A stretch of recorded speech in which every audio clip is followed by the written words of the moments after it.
Bienvenidos nuevamente, chicos. Muy buen día. Buen día para todos aquellos que se vayan conectando por primera vez también.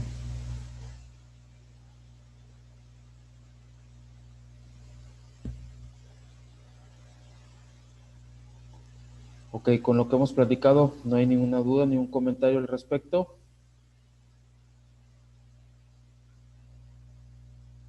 ¿No tienen preguntas hasta ahorita? No, profe. No, profe. Ok, José, que reina. Ok, chicos, entonces vamos a continuar con más temas directamente de la cuestión de gestión aduanera.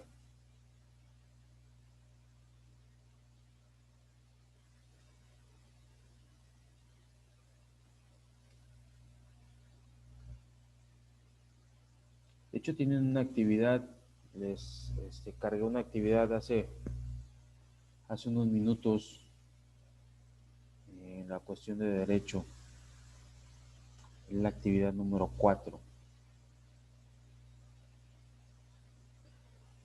Anteriormente estábamos viendo, el día de ayer para ser exactos, toda la cuestión que implica los tratados de libre comercio, el tratado de libre comercio que nosotros tenemos celebrado actualmente con Estados Unidos y Canadá, el tratado de libre comercio con la comunidad europea también. Obviamente vimos los diversos programas, anteriormente estábamos viendo los diversos programas de apoyo al comercio, a la importación y exportación de mercancías. Estábamos viendo la cuestión de los tratados de libre comercio. Obviamente todos los tratados están conforme a la Convención de Viena y a las cuestiones que se dictaminen y que regulen, que se llegaron en un acuerdo directamente, obviamente que compete a los estatutos que se pusieron en la Convención de Viena. ¿Cuál es la cuestión del tratado, el proceso que se debe llevar a cabo? Obviamente, pues primero se negocia, se adopta el texto, se autentifica la autentificación del texto y se manifiesta del consentido, manifestación del consentimiento. Obviamente entran en negociación las partes pertinentes, por lo regular en México entra la cuestión de la Secretaría de Relaciones Exteriores, en esa cuestión de negociaciones, obviamente apoyado por el presidente de la República. Obviamente llevan las iniciativas conforme a lo que se quiera llegar como tratado, a los acuerdos que se quieran llegar, se negocian, ya una vez que negociado, ya se pusieron de acuerdo en todos los estatutos, todos los regímenes que se van a cumplir, pues obviamente se da una opción del texto, se escribe, se pone por escrito toda esa situación, autentifican que realmente lo que se negoció está escrito, ya está convenido, está asentado y ya se da manifestación del consentido mediante la firma del tratado. Entonces, ya a partir de ahí, pues ya queda establecido en qué bases, obviamente ya legalmente, ya establecido en qué bases se va a acentuar todo lo que se determinó y se negoció en el momento que estuvieron de acuerdo todas las partes pertinentes para firmar un tratado.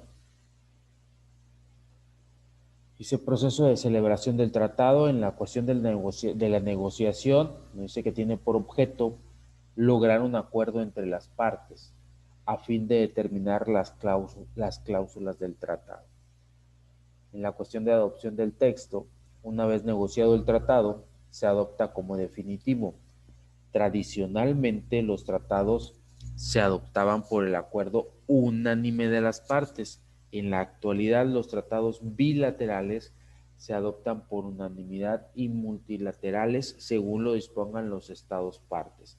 Y a falta de acuerdo por las 2/3 partes presentes y votantes de acuerdo al artículo 9 de la Convención de Viena. Eso es lo que está estipulado. Entonces, si hay dos países nada más, son acuerdos bilaterales, tratados bilaterales, pues se adopta por unanimidad cuestión. Si hay muchas más cuestiones, muchos más países, pues según lo dispongan los estados parte y a falta de acuerdo, dice, obviamente por lo que marcan las 2/3 partes presentes y votantes. Así es como se da la adopción, se adopta ya realmente la negociación del tratado. La autentificación del texto, dice, es el acto mediante el cual se establece el texto definitivo de un tratado y en el que se certifica que ese texto es el correcto y auténtico. El artículo 10 de la Convención de Viena hace referencia a la autentificación. Dice, el texto de un tratado quedará establecido como auténtico y definitivo. Dice, mediante el procedimiento que se prescriba en él o en el que convengan los estados que hayan participado en su elaboración. O, a falta de este procedimiento, mediante la firma ad referendum o la rúbrica puesta por los representantes de su estado en el texto de tratado o en el acto final de la conferencia en que figure el texto.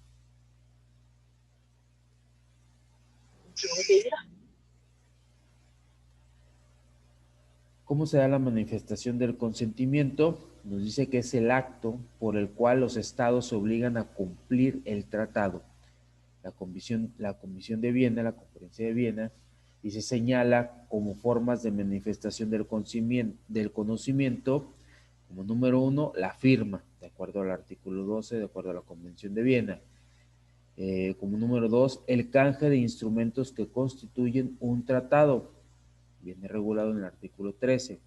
La ratificación, artículo 14, la aceptación, artículo 14 también, la aprobación, artículo 14, y la adhesión. Eso viene regulado en el artículo 15. Dice, los estados negociadores son los que escogen libremente cuál va a ser el modo concreto de manifestar el consentimiento, como se desprende de los artículos 12, 13, 14 y 15 de la Convención. Tenemos algunos tratados celebrados por México. Obviamente sí tenemos tratados. Obviamente tenemos el tratado de la LADI, que es con Argentina, Bolivia, Chile, Colombia, Ecuador, Paraguay, Perú, Uruguay, Venezuela y Cuba. Está vigente desde 1980. Tenemos el Tratado de Libre Comercio de América del Norte, en Estados Unidos de América y Canadá, a partir del 1 de enero de 1994. Tenemos tratado con Costa Rica a partir del 1 de enero de 1995. La cuestión del grupo de los dos, vigencia desde el 1 de enero de 1995. Tratado de países también con Nicaragua a partir del 1 de julio del 98. Tratado con Chile a partir del 1 de agosto del 99. Con Israel a partir del 1 de julio del 2000. El Tratado de Libre Comercio con la Unión Europea, obviamente con todos los países que integran la Unión Europea. Hasta el momento. Entonces, recuerden que para integrar la Unión Europea deben de tener ciertos requisitos en sus economías, más que nada en esa situación. Bélgica, Grecia, Dinamarca, Francia, Alemania, España, Irlanda, Italia, Luxemburgo, Países Bajos, Austria, etcétera, etcétera, etcétera, etcétera. Ese está vigente a partir desde el 1 de julio del 2000. Tenemos tratado con el Triángulo del Norte, con El Salvador, Guatemala y Honduras a partir del 15 de marzo del 2001.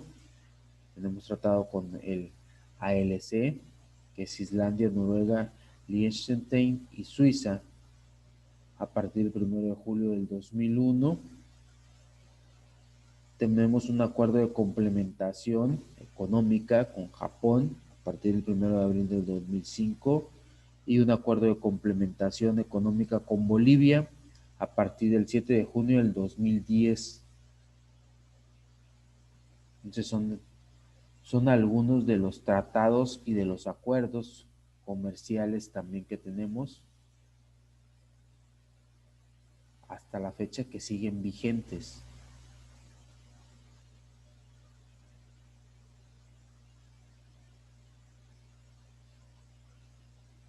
¿Alguna pregunta, chicos, con estas situaciones?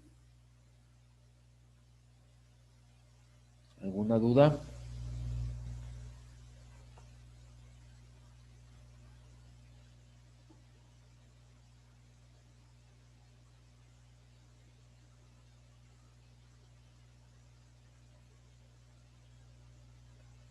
Aquí el cuestionamiento principal debería ser por qué si tenemos convenios también, eh, algunos tratados o acuerdos, nos seguimos basando simplemente en un solo país como tal. O sea, ¿por qué no ratificamos o no engrandecemos un poquito más la cuestión con otros países si tenemos tratados como tal? Obviamente, pues tenemos tratados con diversos países.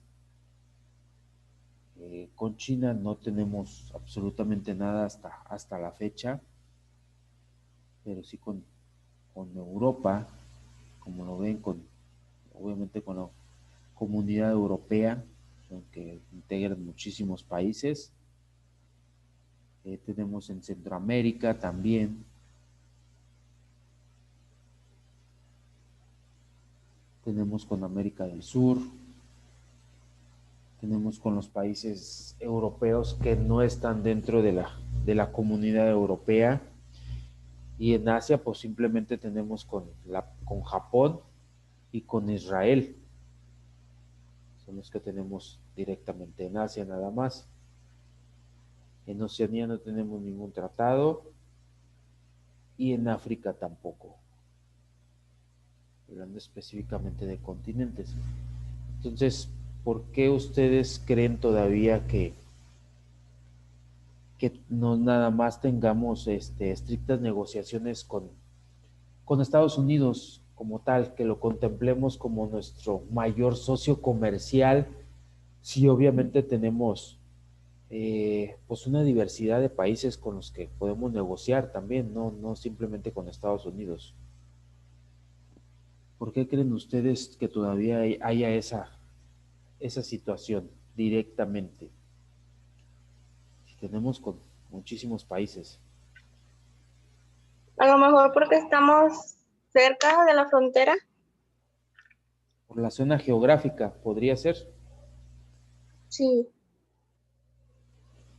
Puede ser una opción que obviamente por la situación geográfica que estamos, pues obviamente son nuestros vecinos, pero pues obviamente también tenemos en la parte sur, de hecho la parte sur, de hecho no es muy, eh, ¿cómo lo podemos decir? Muy tomada en cuenta realmente. La parte de Chiapas, todo eso está muy abandonado. No sé si anteriormente ustedes han visto el mapa de México en tiempo de la colonia española. No sé si alguien lo haya visto como tal. ¿Qué me podría decir respecto a eso? ¿Hasta dónde abarcábamos nosotros como país? Bueno, como colonia española en su momento, obviamente. ¿Recuerdan hasta dónde? Profe, Creo que era más arriba de Texas, ¿no? Ajá, sí, Texas también, Texas le pertenecía aquí al país de México. a México. En la parte norte, Texas, Ujú. California, Nuevo México, Arizona, toda esa casi más de la mitad del territorio estadounidense, Estados Unidos americanos, pues era de México. Pero hacia abajo, ¿alguien ha visto la parte sur de México hasta dónde abarcábamos?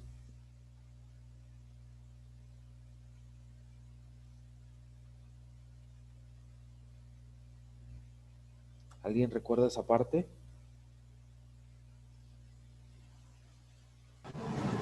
Guatemala y Honduras. Guatemala, Honduras, abarcábamos. hay un mapa por ahí también que abarcábamos parte, o sea, abarcábamos El Salvador, obviamente Belice, toda esa parte, casi toda Centroamérica también pertenecía al virreinato de la Nueva España en su momento.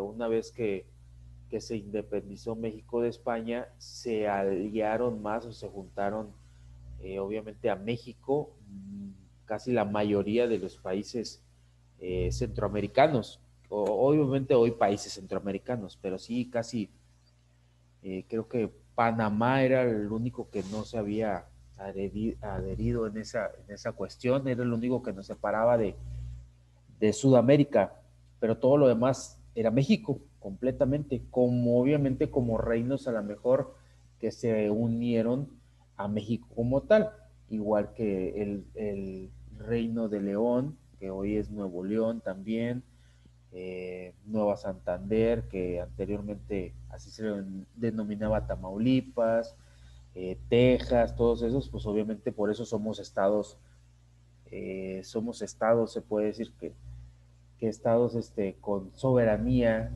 muy independiente. Estamos unidos en un solo país, que es Estados Unidos Mexicanos, por eso se les domina a México Estados Unidos Mexicanos, pero en su momento cada país, cada estado tiene sus propias leyes, por eso hay gobernantes y hay alcaldes, y obviamente pues todos estamos en una soberanía que es México. Pero sí, o sea, abarcábamos eh, se puede decir que toda Centroamérica y parte de la mayor parte de Norteamérica como país.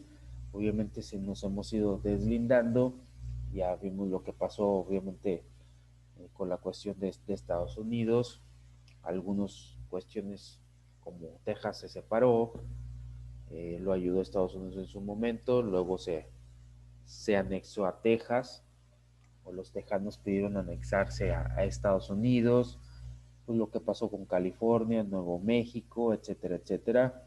Eh, Igual, pero sí seguimos un poquito descuidada la parte sur.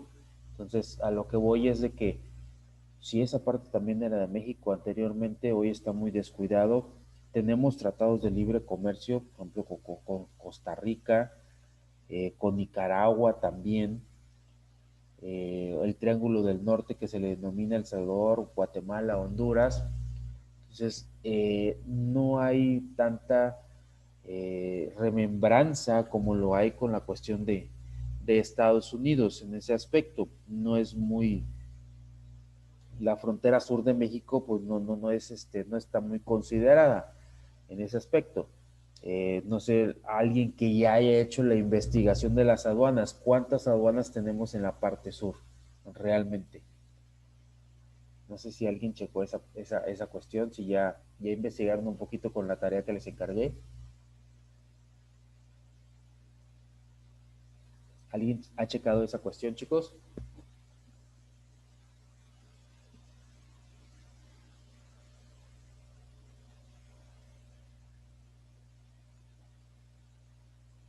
¿Cuántas aduanas tenemos en la parte sur de México?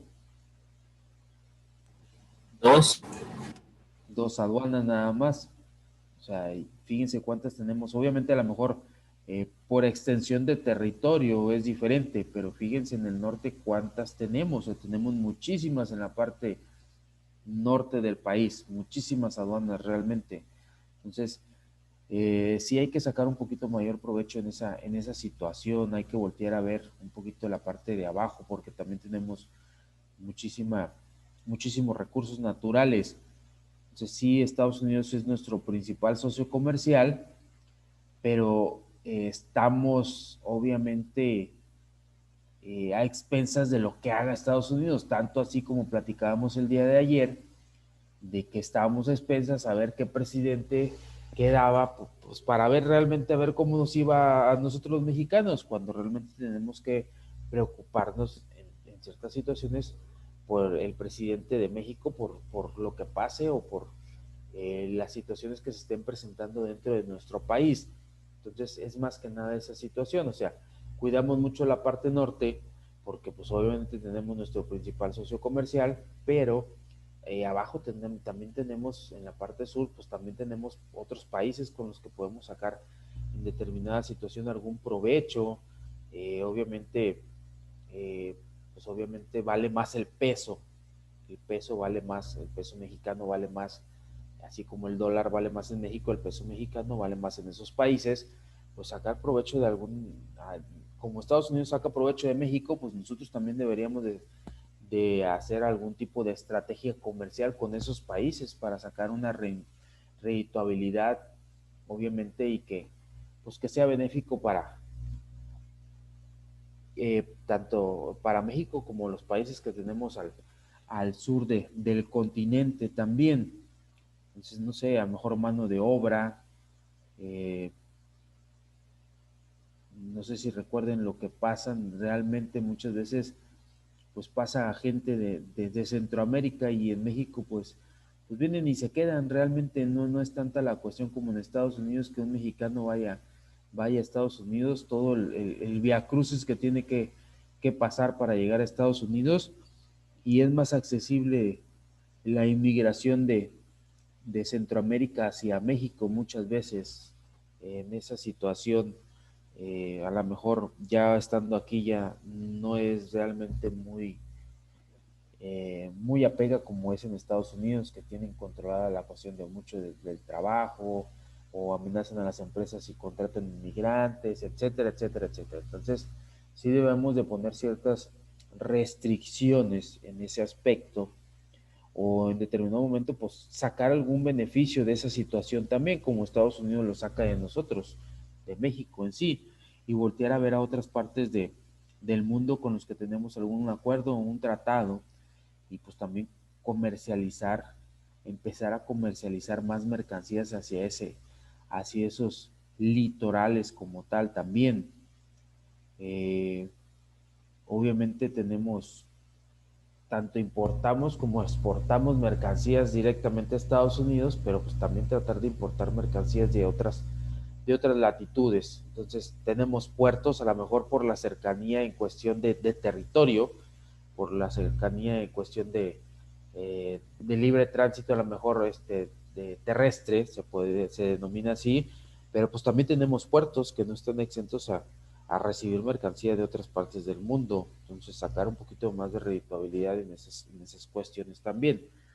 Voltear a ver a otras partes para no estar a expensas directamente a los que nos puede comprar Estados Unidos, o que en su momento, como ocurrió, no nos permite la entrada de las mercancías de México hacia allá, y pues qué es lo que hacemos. Hasta en ese momento tendríamos que voltear a ver otros horizontes o otros socios comerciales. ¿Por qué no hacerlo antes de que en Estados Unidos, a lo mejor, si se le da la gana, cierre fronteras? Entonces tener obviamente otra perspectiva, otros puntos de vista, y voltear a ver a otros mercados internacionales también como tal. Que no sé si tengan alguna opinión o algo que quieran abarcar más en este tema, chicos. No, profe. Muchas gracias. ¿Nadie tiene ninguna opinión? ¿Todos estamos claros? ¿Nadie más tiene alguna duda? ¿Ningún comentario? No, profe. Gracias.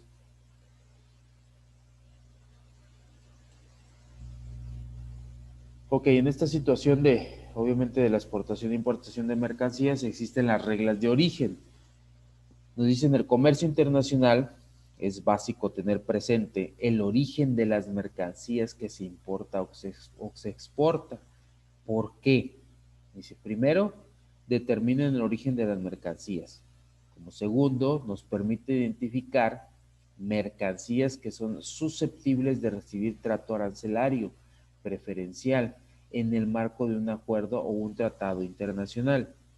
Como tercero, aseguramos que las preferencias de un tratado comercial se otorguen solo a bienes producidos en los países miembros y no a los elaborados en otros países.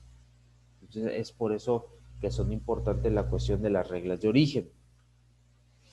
Dice: los principales criterios para determinar el origen de un bien son Número 1, que sea totalmente originario, es decir, que el bien se obtenga en su totalidad o se produzca en el territorio de uno más de los países del tratado. Entonces, que sea originario en cuestión de los países que tengamos tratados de libre comercio o acuerdos comerciales, obviamente para brindar pues todos los beneficios en esa cuestión, brindarles cuestiones de impuestos, en cuestiones de cuotas arancelarias, etcétera, etcétera, y darle preferencia a ese tipo de mercancías de los países que tenemos, con los que tenemos tratados de comerciales. Como número 2, segundo criterio, es el salto arancelario. Este nos dice que este criterio se emplea cuando los materiales con los que se fabrica el bien hayan sido importados de otro país, no miembros del mismo tratado, y tienen una clasificación arancelaria distinta de la del producto que se va a exportar. Dice, el cambio o salto arancelario significa que el insumo o producto ha sufrido una transformación tal que su naturaleza arancelaria cambia, adquiriendo por este hecho su origen regional. Como puede ser, por decir, en una cuestión que un producto obviamente es originario de otro país, llega al país donde ese país pertenece a lo mejor a un tratado, se modifica, o sea, modifican a lo mejor modifican algún tipo de estructura, cambia esa cuestión y obviamente pues ya se modificó, ya se adaptó y ya se volvió a reestructurar dentro de un país que está obviamente en los tratados, por eso se le llama esa cuestión pues salto arancelario. Entonces pues es una cuestión también de beneficios. Obviamente hay hay materias primas que vienen de otros países, obviamente esas no tienen ningún, a lo mejor si no tenemos tratados o acuerdos, pues no tienen ningún beneficio en cuestión de aranceles, pero llegan a México y a lo mejor, pues obviamente, pues aquí sirven para producir algún tipo de artículo o mercancía, entonces ya se produjo, perdón. Entonces, ¿qué es lo que nos llevó a la redituabilidad con esa cuestión? Que al momento de producirse esa mercancía, ese artículo, ese producto, de aquí obviamente se va a exportar. A lo mejor podemos exportarlo a un país con que tengamos acuerdo comercial. Obviamente la materia prima tiene su origen en otro país, pero pues el producto terminado tiene origen en uno de los países que está pertenecientes al Tratado de Libre Comercio. También puede existir un beneficio arancelario. Eso se le denomina el salto arancelario. Otra regla de origen es de minimis. Dice, también se puede acudir al criterio de minimis, dice, conforme al cual el producto se considera originario siempre que el valor de los insumos no originarios representen en general menos del 7 u 8% del valor total del producto, dependiendo del Tratado de Libre Comercio. Entonces aquí tenemos esa cuestión, como les platicaba, de la materia prima. Dice, siempre que los insumos originarios no representen en general menos del 7 u 8% del valor total del producto, o sea, que los insumos no excedan en cuestión de que ya todos los insumos sean de un país de procedencia que no están de acuerdo al Tratado de Libre Comercio. Entonces, a eso nos referimos, que el 7 u 8%, menos del 7 u 8% representen el valor total del producto, obviamente de materias primas, a lo mejor de países que no están en dicho tratado comercial. A eso se refiere la cuestión del minimis. Como número 4 nos dice valor del contenido regional. ¿A qué nos referimos con el valor del contenido regional?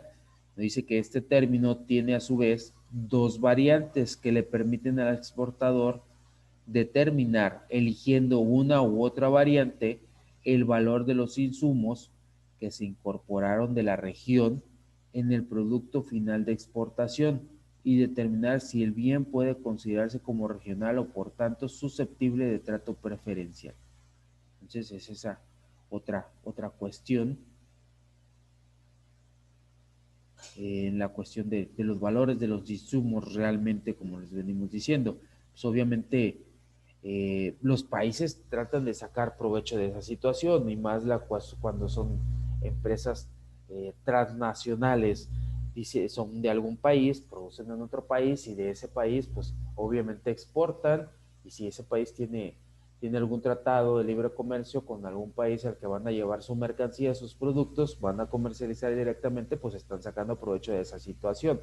¿Por qué? Porque pues a lo mejor las mercancías son de algún determinado país, se lo traen directamente al país donde van a manufacturar, o van a, en determinada situación van a complementarse, de ahí fabrican y de ahí mismo exportan.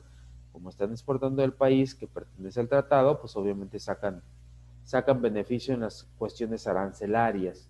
Entonces, pues es un poquito de la globalización, de la integración económica como tal, y sacar beneficio, pues obviamente de esas situaciones, de los tratados, de los acuerdos comerciales, de las normatividades que en determinado momento el derecho internacional y los tratados, obviamente los organismos como la OMC, pues regulan esa situación, y si lo ven viable, pues adelante, no tienen ninguna injerencia. Esa es la idea original de los tratados de libre comercio y la globalización que hoy en día se tiene a nivel mundial, de que a lo mejor el dinero o la marca es de un país, la produce en otro país, la confectura en otro país, y de ese país se exporta hacia el mundo. Eso es lo que pasa normalmente también en México, por eso hay muchas franquicias en México, hay muchas empresas, hay maquilas en la zona fronteriza, cuestiones automotrices, cuestiones de partes electrónicas, tablillas de circuitos integrados, etcétera, etcétera, cuestiones de fabricación de automóviles también, en la cuestión de la Volkswagen, una fábrica en Puebla, como tal directamente o principalmente esa marca. En la cuestión de partes automotrices, pues en las fronteras del norte de México, Tamaulipas, Sonora, en la cuestión de Baja también. Entonces tratan de sacar el máximo provecho de esa situación. Más aparte, pues es mano de obra barata, y pues obviamente es más redituable, a lo mejor le sale más caro exportar de su país que exportar de un país latinoamericano en determinadas situaciones.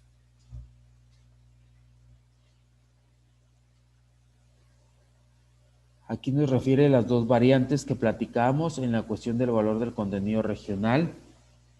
Es el método de valor de transacción y el método de costo neto. ¿Cómo lo calculamos? Dice el método de valor de transacción. Dice, para determinar que una mercancía califica como originaria de la región conforme a este método, se toma como base el valor de transacción, es decir, el precio de venta del producto de exportación, restando el valor de los materiales no originarios que se utilizaron en la producción del bien. Dice, el cálculo se basa en esta fórmula, dice, el valor, obviamente el BCR, la cuestión del valor de la transacción, dice que el valor de venta del producto como tal, le vamos a restar el valor de los materiales no originarios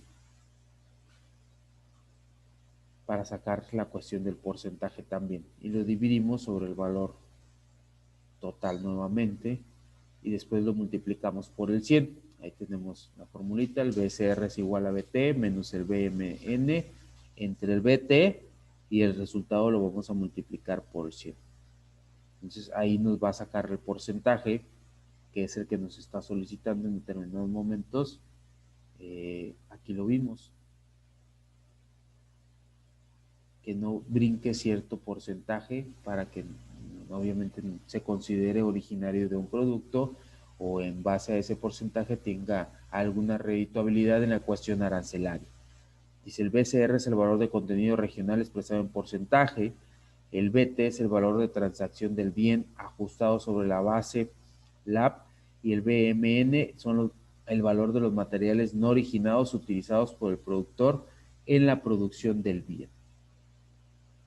Entonces tenemos esa pequeña formulita para sacar el método, es el método de valor de transacción, para sacar el valor de transacción.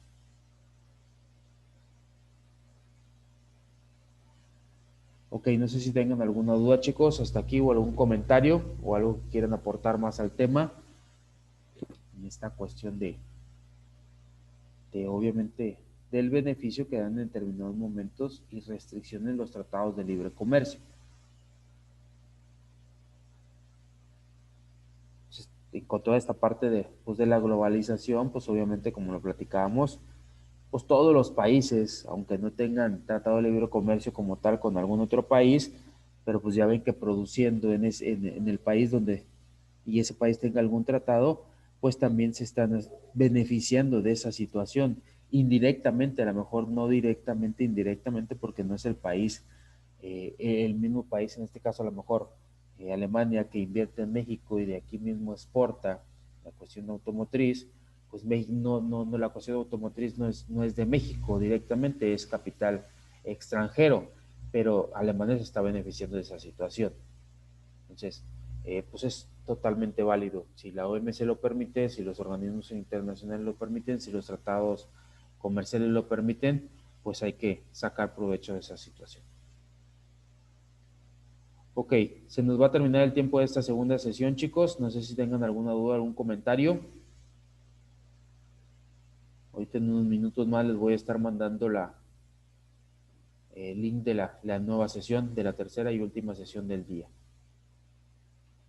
Ok, nos vemos en unos minutitos más y agradezco su atención a esta segunda sesión. Muchas gracias.